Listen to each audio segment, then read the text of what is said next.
नमस्कार दोस्तों, आप सभी का स्वागत है मेरे YouTube चैनल में। आज हम देखने वाले हैं पर्सनल कंप्यूटर का इतिहास, विकास और भाग। यह जो वीडियो लेक्चर होने वाला है वो पर्सनल कंप्यूटर से संबंधित जितने भी कंप्यूटर एग्जाम में MCQs आएंगे उनसे रिलेटेड है, तो वीडियो को लास्ट तक देखिएगा। वीडियो में जाने से पहले आज का शानदार हमारा विचार है, रास्ते कभी खत्म नहीं होते बस लोग की हिम्मत हार जाते हैं। तैरना सीखना है तो पानी में उतरना ही होगा, किनारे बैठकर कोई गोताखोर नहीं बनता। तो चलते हैं वीडियो लेक्चर की ओर। देखेंगे पर्सनल कंप्यूटर क्या है। पर्सनल कंप्यूटर तो IBM द्वारा बनाए गए सामान्य उद्देश्य से लागत प्रभावी व्यक्तिगत कंप्यूटर को, ठीक है, IBM जो PC तैयार किया उसका नाम क्या रखा गया, पर्सनल कंप्यूटर। इसकी विशेषता क्या थी, यह एक माइक्रो प्रोसेसर तकनीक है जो किसी भी व्यक्ति द्वारा घर या कार्यालय में उपयोग करने वाले के लिए डिजाइन किया गया छोटा और अपेक्षाकृत सस्ता कंप्यूटर। ये कंप्यूटर कैसा था, इसमें माइक्रो प्रोसेसर यूज हुआ था, साइज में छोटा था और जिसकी कॉस्ट जो थी वो सस्ता था, ठीक है। अक्सर पर्सनल कंप्यूटर को PC कहा जाता है। पर्सनल कंप्यूटर PC का उदाहरण micro computer, desktop computer, laptop और टैबलेट है, ठीक है। अब देखते हैं पर्सनल कंप्यूटर का विकास। पर्सनल कंप्यूटर सबसे पहले 1970 के दशक में दिखाई दिया। सन 1970 में माइक्रो प्रोसेसर के विकास से PC का विकास हुआ। 1970 में एप्पल के द्वारा पर्सनल कंप्यूटर बनाया गया। 1981 में IBM का फुल फॉर्म है इंटरनेशनल बिजनेस मशीन, ने पहला अपना पर्सनल कंप्यूटर बनाया जिसका नाम क्या था, IBM के नाम से लाया गया। उस समय IBM PC बहुत ही लोकप्रिय थी।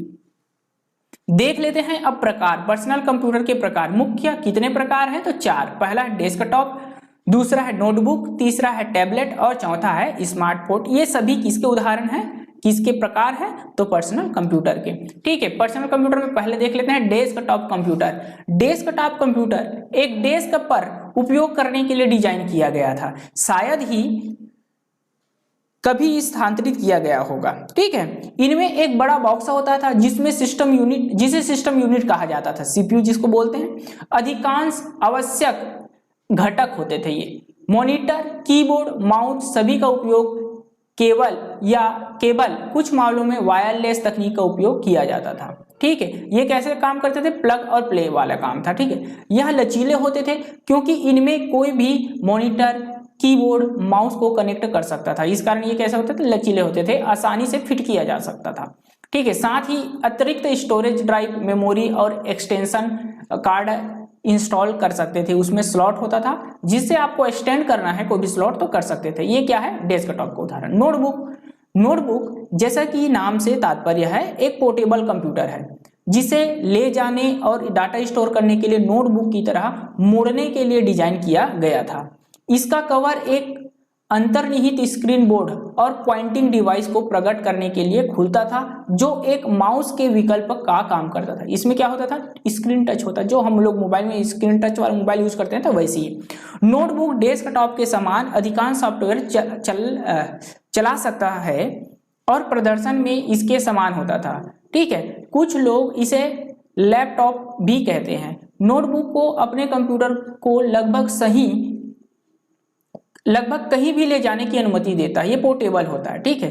इंटरनेट नोटबुक के लिए एक नेटबुक का एक छोटा कम शक्तिशाली नोटबुक कंप्यूटर है। नेटबुक भी जिसमें इंटरनेट प्रयुक्त होता था वो नोटबुक का ही कंप्यूटर है जिसे मुख्य रूप से इंटरनेट एक्सेस करने के लिए डिजाइन किया गया था। अगला है टैबलेट। टैबलेट एक पोर्टेबल कंप्यूटर है जिसमें एक टच सेंसिटिव स्क्रीन होता है जो एक ही कंप्यूटर के साथ टैबलेट साइज के प्लास्टिक फ्रेम पर लगाया होता है। इनमें कोई की या पॉइंटिंग डिवाइस नहीं होता। सॉफ्टवेयर आधारित कीबोर्ड की जरूरत पड़ने पर ऑन स्क्रीन पॉप अप हो जाता है और स्क्रीन पर उसकी उंगली फिसलने पर इंगित होने वाले उपकरण के रूप में कार्य करता है। टच स्क्रीन है, जैसे उंगली को हम लोग यूज करेंगे वैसे टैबलेट में यह यूज होता है। टैबलेट बेहद पोर्टेबल और सुविधाजनक है, लेकिन आमतौर पर डेस्कटॉप कंप्यूटर एप्लीकेशन नहीं चलाते हैं और सीमित मेमोरी और स्टोरेज क्षमता रखते हैं। इसकी मेमोरी क्षमता सीमित होती है, ठीक है। अगला है स्मार्टफोन। स्मार्टफोन एक मोबाइल फोन है जो एप्लीकेशन चला सकता है और इनमें इंटरनेट की क्षमता होती है। स्मार्टफोन में आमतौर पर टच सेंसिटिव स्क्रीन होती है। कई मोबाइल में विभिन्न प्रकार के लोकेशन जागरूक एप्लीकेशन होते हैं, जैसे कि ग्लोबल पोजीशनिंग सिस्टम जिसे कहा जाता है जीपीएस, और मैप का प्रोग्राम भी होता है। स्थानीय बाजार, व्यापार गाइड। कंप्यूटर के साथ साथ स्मार्टफोन में बहुत कुछ है, लेकिन उनमें बड़े कंप्यूटर उपकरणों की शक्ति और लचीलेपन की कमी है। आगे बढ़ते हैं, देखेंगे अब पर्सनल कंप्यूटर का इतिहास। कंप्यूटिंग उद्योग में 1981 में सबसे महत्वपूर्ण घटना IBM पीसी की शुरुआत 12 अगस्त को हुई। ठीक है, इस कंप्यूटर ने 8 बिट इंटेल 8088 पर 16 बिट CPU चलाया, जिनमें 5 विस्तार स्लॉट थे। कम से कम 16 KB रैम शामिल था और इनमें 2 पूर्ण ऊंचाई के 5.25 ड्राइव थे। पर्सनल कंप्यूटर से पहले पीसी कंप्यूटर के बड़े संगठन के लिए डिजाइन किए गए थे, जिन्हें उपयोगकर्ता के लिए पतले टर्मिनलों को एक बड़े कंप्यूटर से जोड़ा गया था, जिनमें संसाधनों को सभी उपयोगकर्ता के बीच में शेयर किया जाता था। पर्सनल कंप्यूटर से पहले पीसी कंप्यूटर के बड़े संगठन के लिए डिजाइन किए गए थे, जिन्हें कई उपयोगकर्ता के लिए पतले टर्मिनलों के एक ही बड़े कंप्यूटर से जोड़ा जाता था और संसाधनों को सभी उपयोगकर्ता के बीच में शेयर किया जाता था। पर्सनल कंप्यूटर का आगमन टर्मिनल की गणना की परंपरा को तोड़ते हैं। 1980 के दशक के उत्तरार्ध में प्रौद्योगिकी के विकास ने एक छोटे से कंप्यूटर का निर्माण करने के लिए संभव बना दिया, जिसे एक व्यक्ति खुद उपयोग कर सकता था। कंप्यूटर के इतिहास के अनुसार पहला पर्सनल कंप्यूटर 1971 में लॉन्च किया गया कैनबेक 1 था, जिसका नाम क्या था, कैनबेक 1, जिनमें 256 बाइट्स मेमोरी थी और साइंटिफिक अमेरिकन में $775 के लिए विज्ञापित किया गया था। हालांकि इनमें CPU नहीं था और ना ही अन्य प्रणाली की तरह था। यह शैक्षणिक उपयोग के लिए डिजाइन किया गया था। पर्सनल कंप्यूटर या पीसी का उपयोग वर्ड प्रोसेसिंग, इंटरनेट संचार, ध्वनि संचारों के लिए और DTP के साथ कार्य करने के लिए किया जाता था। पीसी दुनिया भर में प्रौद्योगिकी का एक महत्वपूर्ण टुकड़ा है। पीसी की डाटा प्रोसेसिंग की क्षमता उनके उपयोग से जोड़ा जाता है। आजकल पर्सनल कंप्यूटर उपयोगकर्ता को ऑपरेटिंग एनवायरनमेंट तथा एप्लीकेशन प्रोग्राम को अच्छी जानकारी देता है, परंतु यह आवश्यक नहीं है कि वह प्रोग्रामिंग में रुचि रखता हो तथा कंप्यूटर के प्रोग्रामों को लिखने में सक्षम हो। अतः पर्सनल कंप्यूटर्स के अतिरिक्त सॉफ्टवेयर इसके प्रयोग के सहजता तथा यूजर फ्रेंडली होने का ध्यान में रखकर ही लिखे जाते हैं, किंतु सॉफ्टवेयर उद्योग निरंतर पर्सनल कंप्यूटर के नए उत्पादों को व्यापक श्रृंखला प्रदान करता है। संक्षेप में पर्सनल कंप्यूटर के उपयोग में निम्नलिखित बिंदुओं का समावेश होता है। पहला है सिंगल ऑपरेटिंग सिस्टम चलाना, स्प्रेडशीट जैसे माइक्रोसॉफ्ट एक्सेल इत्यादि का प्रयोग कर अकाउंटिंग व्यवस्था करना, ग्राफ बनाना, चार्ट बनाना तथा शीट तैयार करना। अगला है MS पावर पॉइंट का प्रयोग कर प्रेजेंटेशन बनाना, वर्ड प्रोसेसर जैसे Microsoft word, adobe page maker, OpenOffice.org आदि का उपयोग कर कोई पत्र टाइप करना, डेटाबेस मैनेजमेंट सिस्टम तथा डेटाबेस मैनेजमेंट सिस्टम का प्रयोग करना, इंटरनेट सेवा www, FTP, टेलनेट इत्यादि का प्रयोग करना, सामान्य उद्देश्य अनुप्रयोगों जैसे कि टेली, कस्टमाइज किए गए सॉफ्टवेयर आदि का प्रयोग करना, डेस्कटॉप पब्लिशिंग सॉफ्टवेयर जैसे कि कोलर, फोटोशॉप इत्यादि का प्रयोग करना। इन सब के लिए पर्सनल कंप्यूटर का उपयोग किया जाता था। अब देखते हैं पर्सनल कंप्यूटर का विकास क्रम। पर्सनल कंप्यूटर का विकास संभवतः पहला माइक्रो प्रोसेसर बनने के कई वर्ष बाद K8086 प्रोसेसर के साथ शुरू हुआ। पहले के पर्सनल कंप्यूटर में सभी कार्य फ्लॉपी डिस्क पर होते थे। फिर हार्ड डिस्क का आविष्कार हुआ और हमें फ्लॉपी डिस्क की अपेक्षाकृत अधिक मात्रा में डाटा स्टोर करने वाली एक डिवाइस मिली। पर्सनल कंप्यूटर प्रथम IBM PC में इंटेल 8086 माइक्रो प्रोसेसर लगा हुआ था। यह 8 बिट माइक्रो प्रोसेसर था जो IBM PC के उस समय की आवश्यकता को पूरा करता था। इस माइक्रो प्रोसेसर का मुख्य कार्य डाटा, मेमोरी एड्रेस तथा पॉइंट ऑफ इंस्ट्रक्शन को स्टोर करता था। इस माइक्रो प्रोसेसर में यह सुविधा प्रदान करने के लिए यानी डाटा स्थानांतरण व डाटा प्रोसेसिंग के लिए 14 रजिस्टर लगे थे। इनकी संचालन क्षमता 128 से 640 KB तक थी तथा इसमें फ्लॉपी ड्राइव्स की संख्या 1 या 2 थी। उसके बाद है PCXT, इनमें 8088 नामक माइक्रो प्रोसेसर लगा हुआ था। इस प्रकार के कंप्यूटर की स्टोरेज क्षमता 640 किलोबाइट तथा माइक्रो प्रोसेसर 8 बिट था। इनमें फ्लॉपी ड्राइव की संख्या 1 या 2 थी। लेकिन इस प्रकार के कंप्यूटर में हार्ड डिस्क होता था तथा गणना की गति 10 से 12 मेगाहर्ट्ज थी। इसकी मेमोरी 1 मेगाबाइट तक होती थी और इनमें डेटाबेस का आकार 8 बिट तथा एड्रेस बस का आकार 20 बिट होता था। उसके बाद आया PCXT।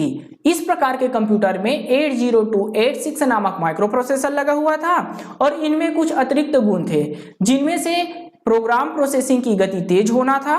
इनकी गति 8086 की अपेक्षा अधिक थी। इस प्रकार के कंप्यूटर की स्टोरेज क्षमता 1 MB से 2 MB तक थी। इनमें फ्लॉपी ड्राइव्स की संख्या 1 या 2 थी। इस प्रकार के कंप्यूटर में हार्ड डिस्क होती थी तथा इनकी गणना की गति 16 से 20 मेगाहर्ट्ज होती थी। इनकी अधिकतम मेमोरी 16 बिट या 16 MB तक होती थी तथा इनमें डेटाबेस का आकार 16 बिट तथा एड्रेस बस का आकार जो है 24 बिट का होता था। देखें तो पर्सनल कंप्यूटर के विकास के साथ उसके बाद PCXT आया जो उससे एडवांस था और उससे एडवांस PCAT। ठीक है, अब देख लेते हैं पर्सनल कंप्यूटर का कॉन्फ़िगरेशन। जनरल कॉन्फ़िगरेशन देखें तो यदि हम कोई दुकान में जाएंगे तो सबसे पहले पर्सनल कंप्यूटर के बारे में पूछे हैं तो पहला प्रश्न यही रहेगा कि आपको किस कॉन्फ़िगरेशन का कंप्यूटर चाहिए। तो नवीनतम जो कॉन्फ़िगरेशन है वो इस प्रकार का हो सकता है। ठीक है, Intel 2.4 core 2 Duo processor, motherboard रहेगा 1 GB रैम, ठीक है, 300 gigabytes hard disk, megabytes X2 memory और ग्राफिक कार्ड 256 मेगाबाइट का। अब देख लेते हैं जो प्रोसेसर होता है वो पेंटियम, उसका कौन कौन से टाइप है। पहला है पेंटियम 486 इंटेल सुपर स्केलर उत्तर पूर्वी था। इसमें 32 बिट के 486 टाइप के निर्भरता जांच करने के लिए इंटरजल पाइपलाइन थे। ठीक है, यह एक ब्रेक में अधिकतम 2 निर्देशों को एक्सेस या एग्जीक्यूट कर सकता था। यह पाइपलाइन फ्लोटिंग पॉइंट करता था तथा शाखा अनुमान की संपन्नता थी। इनमें 16 किलोबाइट का ऑन चिप और कैश जो है 16 बिट मेमोरी इंटरफेस का 832 बिट के समान उद्देश्य रजिस्टर तथा 80 मेगा फ्लोटिंग पॉइंट के रजिस्टर होते थे। इसका क्लॉक रेट जो होता था 66 मेगाहर्ट्ज, ऊष्मा विघटन होता था 16 वाट, इंटर्जन क्षमता होती थी 64.55 PE। ठीक है, फ्लोटिंग पॉइंट की क्षमता थी 56.9। ये कुछ पेंटियम के क्या है विशेषताएं हैं। इसे पेंटियम इसलिए कहा जाता है क्योंकि यह 80x86 श्रृंखला वाले 5वां प्रोसेसर था। इसका उत्तर पूर्व पेंटियम प्रो आया और उसमें पेंटियम 2 थे। ठीक है, इसके बाद क्या आया, पेंटियम प्रो आया। ठीक है, ये इसका एडवांस वर्जन। पेंटियम प्रो में इंटरनल रिस्क आर्किटेक्चर तथा यह सिस्क रिस्क ट्रांसलेटर त्रिमार्गी सुपर स्केल एजुकेशन तथा आउट ऑफ ऑर्डर एजुकेशन के साथ आया गया। इनमें ब्रांच अनुमान तथा रजिस्टर की रीनेमिंग के फीचर्स थे तथा यह सुपर पाइपलाइन था। इसके बाद आया पेंटियम 2। पेंटियम 2 जो है एडवांस वर्जन है किसका, पेंटियम प्रो का। इसमें इंटेल 8086 प्रोसेसर जो होता था उसी का परिवार होता था। इनमें 4 वर्जन होते थे जो मार्केट में ध्यान रखकर बनाए गए थे। सेलेरॉन उनमें से सबसे साधारण तथा सबसे महंगा था। स्टैंडर्ड पेंटियम 2 सीधे घरों और व्यापारों के लिए उपयोग किया जाने लगा। ठीक है, पेंटियम 2 जियान उच्च क्षमता वाले व्यापारिक सर्वर होते थे। पेंटियम 2 का एक मोबाइल वर्जन था जो पोर्टेबल कंप्यूटर में प्रयोग करता था। सभी पेंटियम प्रोसेसर मल्टीमीडिया विस्तारक थे और एकीकृत स्तर पर तथा स्तर 2 के कैश नियंत्रण थे। इसके अतिरिक्त फीचर 64 बिट सिस्टम कैश बस था और इसमें डायनेमिक एजुकेशन तथा डुअल इंडिपेंडेंट बस आर्किटेक्चर थे। पेंटियम 2 एक सुपर स्केल CPU था जिसमें लगभग 7.5 मिलियन ट्रांजिस्टर थे।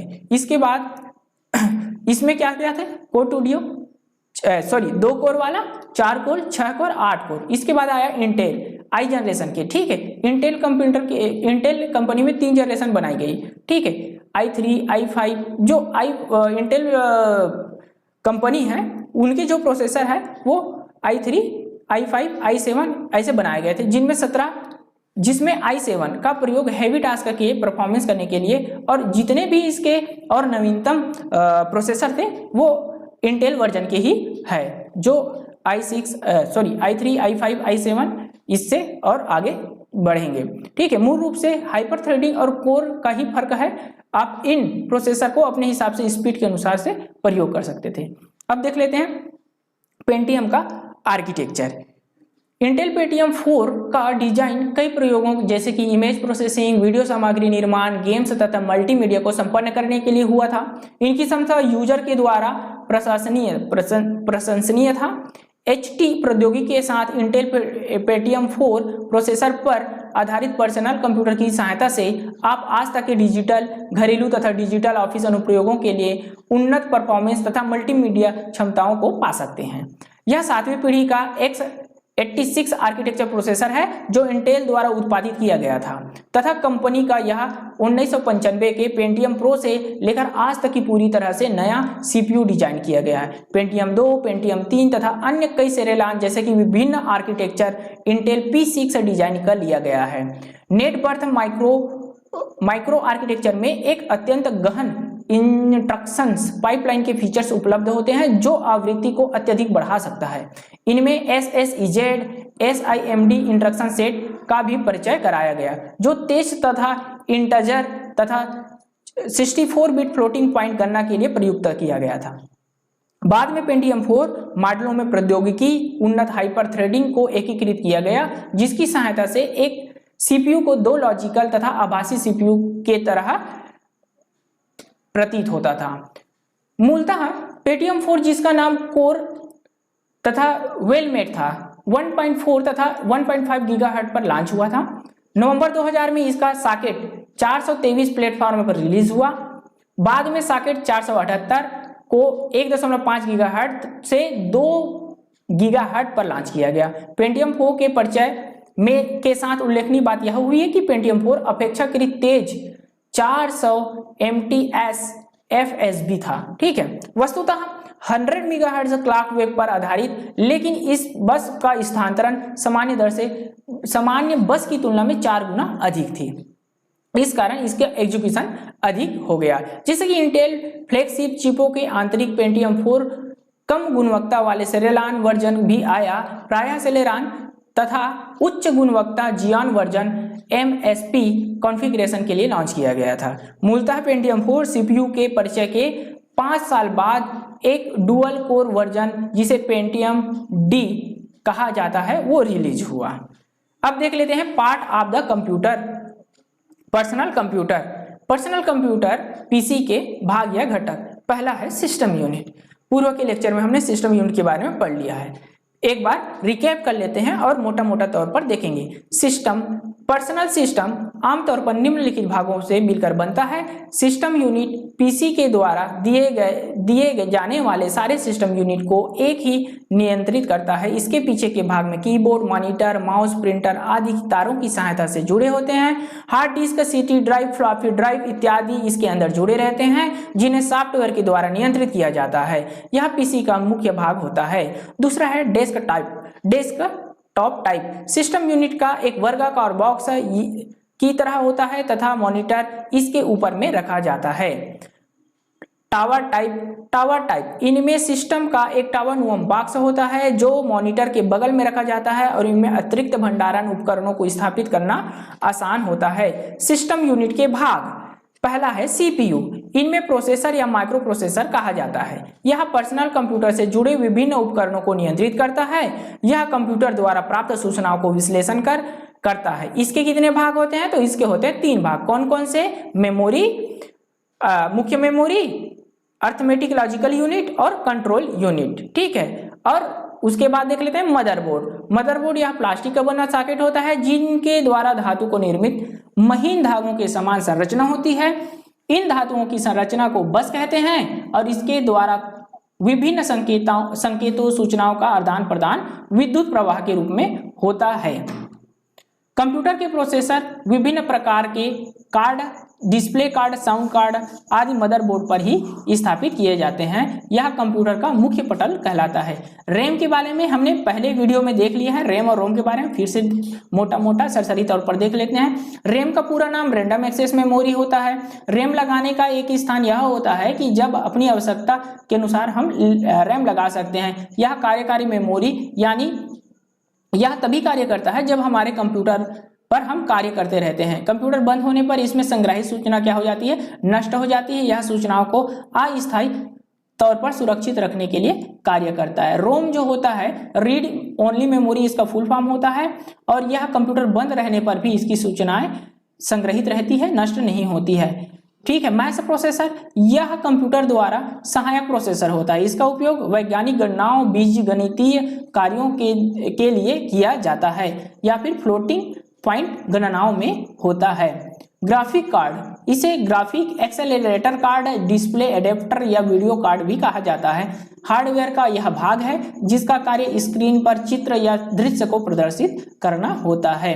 साउंड कार्ड अधिकतर पीसी में मल्टीमीडिया के लिए बने होते हैं। साउंड कार्ड मदरबोर्ड पर एक स्लॉट से लगा होता है। यह बोर्ड में ही बना होता है। साउंड कार्ड की सहायता से संगीत, भाषण इत्यादि ध्वनि ऑडियो को हम लोग सुन सकते हैं। विद्युत आपूर्ति पावर सप्लाई पीसी के पीछे जहां पर पावर कार्ड जोड़ा जाता है वह पावर सप्लाई होता है। एसी वोल्टेज को कंप्यूटर के विभिन्न घटकों के लिए उपयुक्त डीसी वोल्टेज में परिवर्तित किया जाता है। कंप्यूटर के घटकों को ±5 वोल्टेज की आवश्यकता होती है। ठीक है। स्पीकर सिस्टम यूनिट के अंदर कुछ ध्वनि संकेतों को स्पीकर के माध्यम से सुना जा सकता है। जैसे कंप्यूटर ओपन करने पर स्क्रीन ओपन होने से पहले बीप की ध्वनि सुनाई देती है, वह स्पीकर से उत्पन्न होती है। टाइमर मदरबोर्ड पर लगा एक आंतरिक घड़ी है जो बैटरी से चलती है तथा कंप्यूटर का ऑपरेशन को सिंक्रोनाइज करने का काम करती है। इलेक्ट्रिकल पल्स पैदा कर इसकी स्पीड की गणना गीगाहर्ट्ज में की जाती है। ठीक है। इंपॉर्टेंट प्रश्न है। एक्सपेंशन स्लॉट यह कंप्यूटर के मदरबोर्ड में निर्धारित होता है और यह भविष्य में किसी भी उपकरणों को जोड़ने के लिए बना एक स्लॉट होता है। अब देखते हैं सिस्टम यूनिट के बाह्य भाग। सिस्टम यूनिट को विभिन्न एसेसरीज से जोड़ने के लिए पोर्ट और जैक बने होते हैं जो निम्न प्रकार से हैं। Power socket, keyboard port, monitor port, serial port, parallel port, audio jack, network port, USB port, SCSI port. ठीक है। हार्ड डिस्क का एक विशाल क्षमता के स्थान भंडारण उपकरण है। यह सॉफ्टवेयर प्रोग्राम तथा डेटा को संग्रह करने का और आवश्यकता पड़ने पर उसका उपयोग करता है। कंप्यूटर में लगा स्थायी डेटा स्टोरेज का उपकरण हार्ड डिस्क होता है। सीडी ड्राइव डाटा को पढ़ने, लिखने या स्टोर करने के लिए आवश्यकता होती तो इसका उपयोग करते हैं। फ्लॉपी ड्राइव पहले यूज किया जाता था, अब यूज नहीं किया जाता था, अब यूज नहीं किया जाता है। पढ़ने लिखने के लिए उपयोग किया जाता है, रीड राइट के लिए। मॉनिटर जो है डिस्प्ले यूनिट होता है, यह सीपीयू से जुड़ा होता है और यूजर को क्या करता है, यह आउटपुट दिखाता है। स्क्रीन होता है टीवी के आकार का। माउस या पॉइंटिंग डिवाइस होता है, इसमें 2 बटन होता है। स्क्रॉल करने के लिए एक स्क्रॉल बटन होता है। ठीक है। कीबोर्ड जिससे हम लोग इनपुट इनपुट देते हैं कंप्यूटर में, इसकी कीबोर्ड साधारण 104 से 112 होती है की संख्या। स्पीकर आउटपुट ध्वनि को सुनने के लिए। प्रिंटर कोई भी प्रिंट के द्वारा हम लोग पेपर में हार्ड कॉपी ले सकते हैं, सॉफ्ट कॉपी का।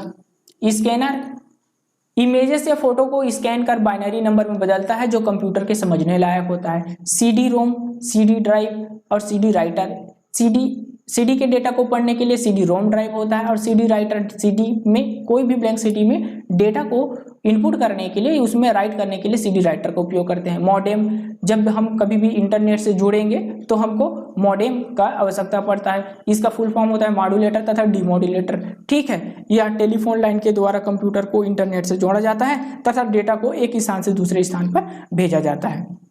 यूपीएस इसका फुल फॉर्म होता है अनइंटरप्टेबल पावर सप्लाई यूनिट, या बैटरी से संचालित उपकरण होता है। इसके द्वारा कंप्यूटर में अवनत यानी लगातार विद्युत बनी रहती है। अचानक अगर बंद हो गया विद्युत तो क्या हो गया, ये यूपीएस उसको बैकअप प्रोवाइड करती है। लगभग 10 से 15 मिनट का हमको समय देती है कि हम अपने डाटा को क्या कर सकें, सेव कर सकें।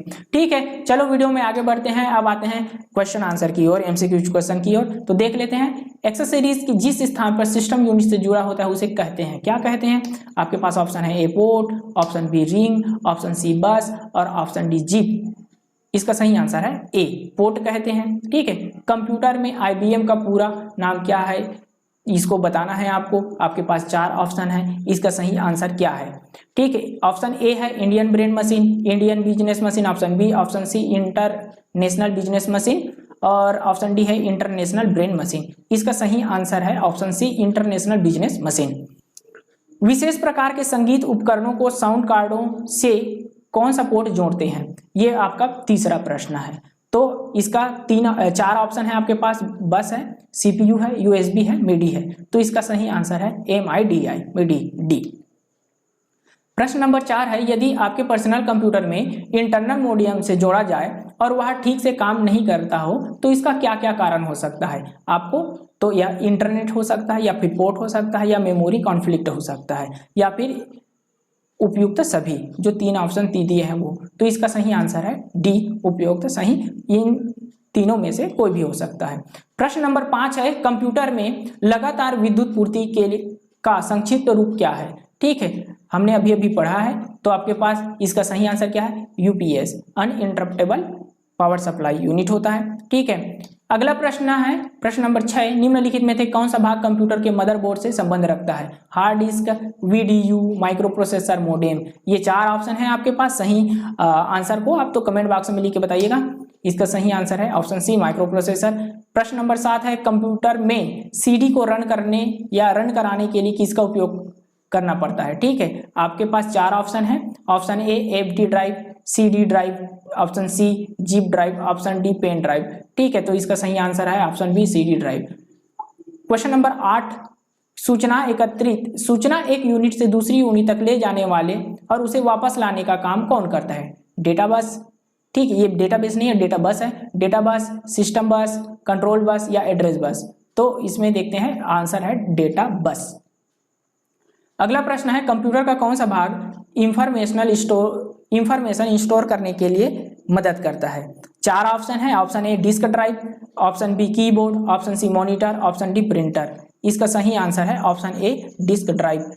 प्रश्न नंबर 10 है, कंप्यूटर में डिस्क कहाँ डाली जाती है?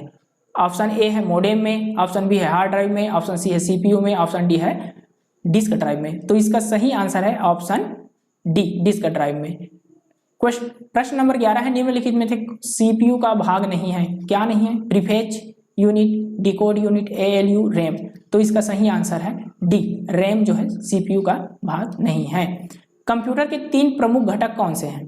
ठीक है, तो आपको यहाँ पर दिया हुआ है option A RAM, input output devices, central processing unit, B है tape floppy disk monitor, C है central processing unit floppy disk monitor, D है central processing unit monitor printer.